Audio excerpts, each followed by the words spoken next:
So ఒక structured పద్ధతిలో party బలోపేతానికి గ్రామ స్థాయి నుంచి పార్టీ ఆర్గనైజ్డ్ స్ట్రక్చర్గా తయారు చేయడం కోసం, ఆర్గనైజ్డ్గా ఉండేదానికోసం బిల్డింగ్ స్ట్రక్చర్ తీసుకొచ్చే కార్యక్రమం చేస్తూ ఉన్నాం.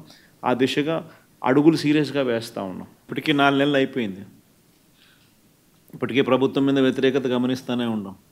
ఒక పక్క సూపర్ 6లు లేవు, ఒక పక్క సూపర్ 7లు లేవు, ఒక పక్క అబద్ధాలు అన్నది మోసం కింద కన్వర్ట్ అయిపోయింది. మోసం కింద కన్వర్ట్ అయింది, కోపం కింద కన్వర్ట్ అవుతుంది ప్రజల్లో.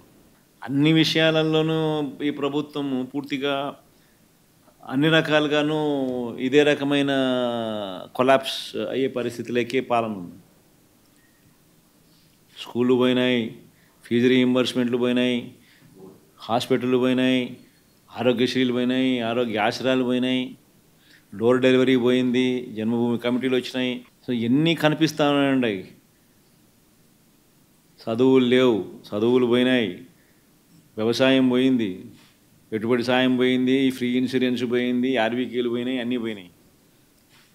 పూర్తిగా గవర్నెన్స్ అంటే ఏదైతే మార్గదర్శకంగా రోల్ మోడల్గా నిలబడాల్సిన రంగాలు వ్యవసాయము, చదువులు, వైద్యము, 3 రంగాలు తిరోగమనమే.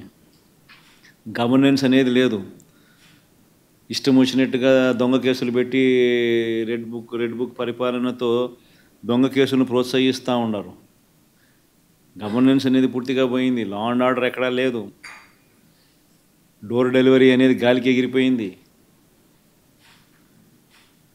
ఇంతకుముందు పారదర్శకతంగా ఇచ్చే పరిస్థితి ఈరోజు పారదర్శకత అనే పదం లేక ఈరోజు విజయవాడలో కనీసం ఫ్లడ్ ఎన్యూమరేషన్ చేయలేని పరిస్థితి. ఇన్ని ఇళ్ళు మునిగినాయి, ఈ మునిగిపోయిన ప్రతి ఇంటికి ఇంత సహాయం చేయాలనుకుంటే కనీసం ఆ ఇళ్ళకు కూడా సహాయం చేయలేని పరిస్థితి ఇప్పుడు కలెక్టర్ల దగ్గర చుట్టుముడుతున్నారు ప్రజలు. అంటే ఒక ట్రాన్స్పరెన్సీ లేదు, ఒక పారదర్శకత లేదు. కొందరికే నచ్చినోనికే ఇవ్వాలనుకుంటే ఇస్తారు. ఇవన్నీ స్టార్ట్ అయిపోయినాయి.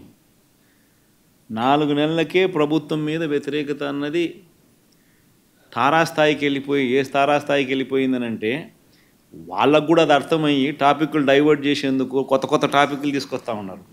పార్టీ కోసం ఎవరైతే పనిచేసినారో, పార్టీ కోసం ఎవరైతే కష్టపడినారో, పార్టీ కోసం ఎవరైతే నష్టపోయినారో వీళ్ళే ఆ బాధ్యతల్లో ఉంటారు. సో పార్టీ అనేది మనది అనేది మనం అందరం కూడా కలిసికట్టుగా ఓనర్షిప్ తీసుకోవాలి. ఆ ఫైర్ అనేది రావాలి. పార్టీని